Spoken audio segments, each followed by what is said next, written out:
Ron Sullivan, your online hitting consultant. This is I guess the first video in the playlist for learning to switch hit.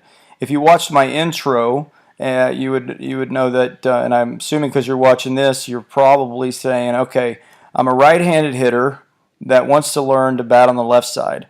I'm right-hand dominant, and I do everything right-handed, so I need to learn how to hit switch or switch hit on the left side. All right, so you're pretty convinced, I hope at least, that you need to learn to use that bottom hand more on this side of the plate because it is your strong side, right? And so in that intro video, I gave a demonstration of that tennis player with the backhand hitting the ball. And so what we're trying to establish here in the early going is we're trying to establish some coordination. Right, so what most players do is when they, particularly when they try to switch hit the first time, they go over and they take a couple of swings and, oh, that feels too weird, and everybody laughs because they look funny, and then they move on and decide they're not a switch hitter.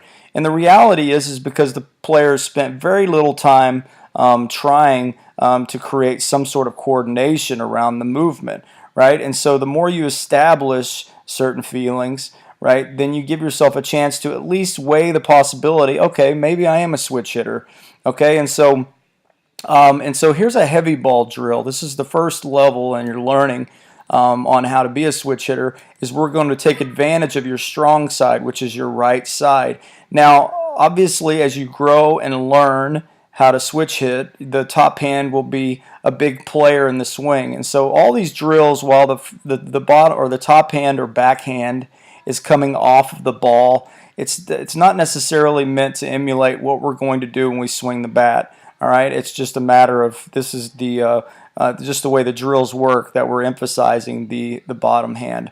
Okay, and so here's the drill. Now I love for players to, when they're learning a new feeling, to sit on a bucket or be on their knees when they're hitting, because we're trying to basically take the lower half out.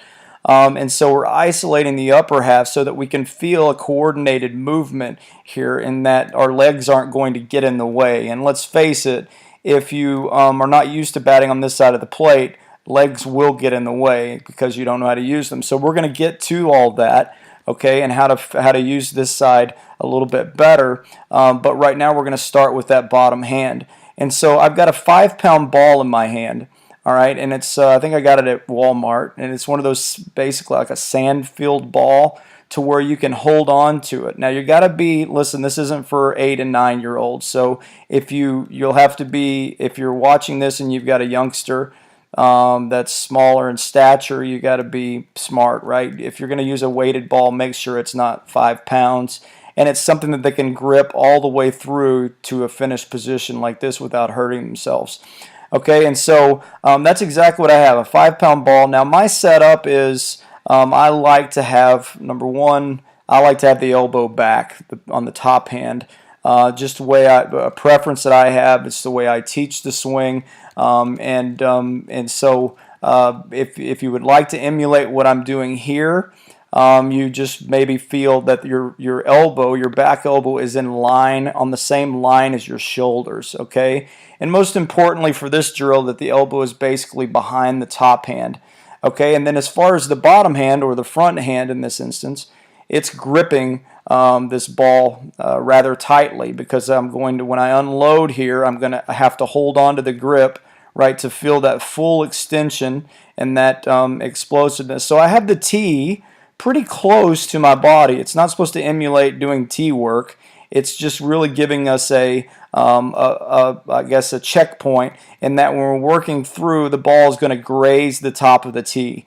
Okay, and that way it keeps us working through the zone, right? And you see how my body, again, is not turned off the pitch, right? I'm staying through it as much as possible, and then letting the momentum take me to the finish. Okay, and so I'm not getting through here and then, all right, now I'm going to finish high. That's just a product of momentum. And so whenever you see youth players that swing low and then finish high, it doesn't make a whole lot of sense if that's not a product of momentum taking them to that finish. But anyways, and so the other thing to notice here is that, notice my front shoulder. My front shoulder in this is responding to my bottom hand driving the ball through. My front shoulder is not moving out of the way so I can push the ball from my back shoulder, or my shoulders aren't turning the ball through. I'm literally driving with that bottom hand to work through, and so the front shoulder is getting out of the way, but it's allowing me to learn how to stay on the pitch as opposed to my front shoulder kicking way out. Also, when you learn this move, if you do it right, you don't have to worry about was my head staying on the pitch and staying, so to speak, down. I don't like to say down, but is it staying still throughout the process? And as much as possible sitting on a bucket, I think that that's the case here. Okay, and so we're working on taking that bottom hand through contact, so to speak. Okay, and so there's no real secret to this. You just have to make sure that you're feeling your hands, right? Particularly that bottom hand pulling the ball through and to the finish. Now, one word of warning and caution. Look, we're sitting on a bucket and we're not rotating on top of the bucket, okay? So you don't want to go too far with that finish. So start off with this drill very slow, and then as you become more and more coordinated with it, you can become more explosive, okay? But in the early going, you don't want to swing so hard that your arm comes out of socket, right? So you can get some serious rotator cuff injuries if you're not careful with this. All right, so you want to stay through it, but you don't want to let the ball continue to fall back behind you. Okay, it's very controlled, so start slow.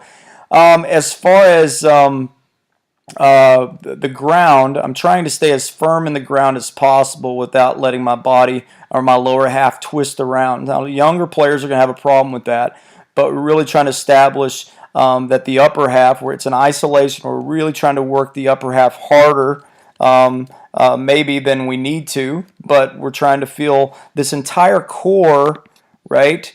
This entire core is helping drive, all right? And so the more you work at that, the more you're going to feel the right sequence, where the hands aren't waiting on the body to turn, but the hands are unloading because we're using the right muscles to get through. Not to mention, one of the things that I really love, you can do this on the right or left side of the plate, doesn't matter. One of the things that I really love about this is our hands are kind of heavy.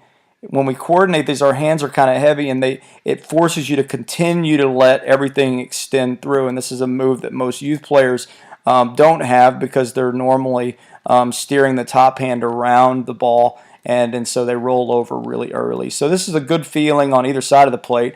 And so after you've learned to do this move, don't hurry yourself in this.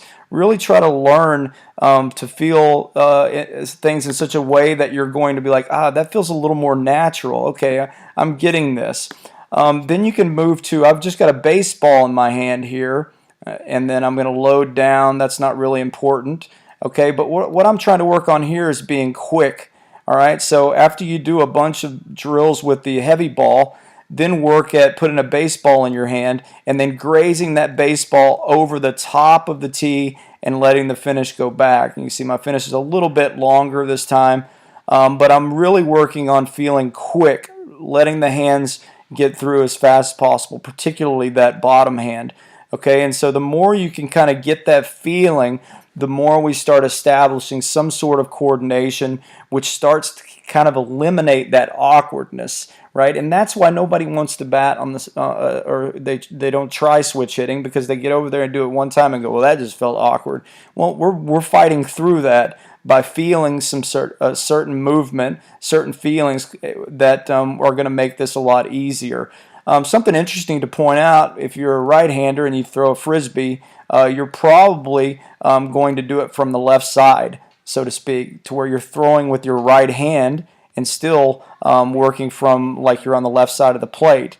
Now, I'm not a big frisbee thrower, but that's how I would throw a frisbee, right? Is that you would use your right arm to do that, and so it's basically the same idea, right? And so the more you get used to that idea, I think the more this feeling is going to come more and more natural. Now, this is the first level, and then the next series that I'll send out, or the next video I'll send out, we'll start trying to take it up a level, get off of the bucket, and get on our feet a little bit, start feeling the ground, and help with that, coordinating from the ground up. All right, so again, thanks so much. This is Ron Sullivan, your online hitting consultant. See you next time.